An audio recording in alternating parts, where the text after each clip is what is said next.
นี่มากินข้าวแดงกันมันกินปลาแดะโตตกข้าวปลาแดะโตครับบนปีนึงพักปลูกเองแหละปลาสันติมีมาโทมีพักหลาย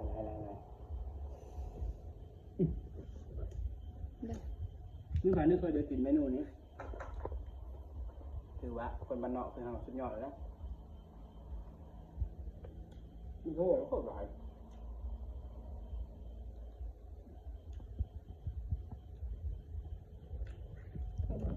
นี่เมนูเด็ดกระเดะซื้อมาโล60 บาทที่ปีดิบ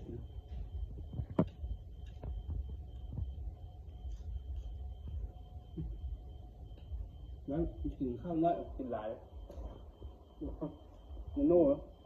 เพื่อก็จะกินมันเนาะเอาขนาดจะจ้อยแล้วกันได้กินคือว่าอาหารลัก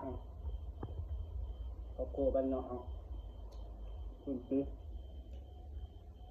จะเดินมากเลยจ้าเน้นป่าเน้นปลาแดะปีนแซ่บแค่นึ่งเอามาถ้าขมเต็มเลย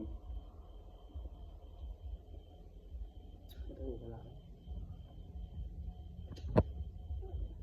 โอ้กับผู้ช่างเด็กกินนักกันยังหมดกินทุกอย่างโอเคให้ลูกข้าวน้ำปลาเนี่ย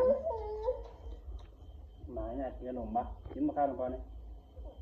มาเลยกับข้าวมาเด้อได้เห็นคลิปนี้กัน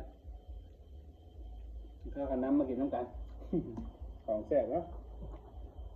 เมนูประจำบ้านนึ่งพัก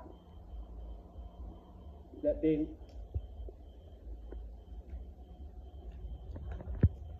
ได้มากินพักนี่ที่ยอดเลย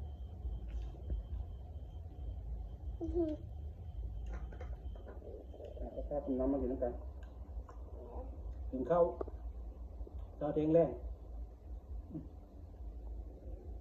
นัดปิดกินข้าวลูกครูเบิ้งน้ำบางทีมีคนกินข้าวบ่แซ่บนะข้าวบ่แซ่บนะเอาเบิ้งเขากินบางทีจะเยอะข้าวน้ำตรงนี้นี่กินข้าวแซ่บตลอด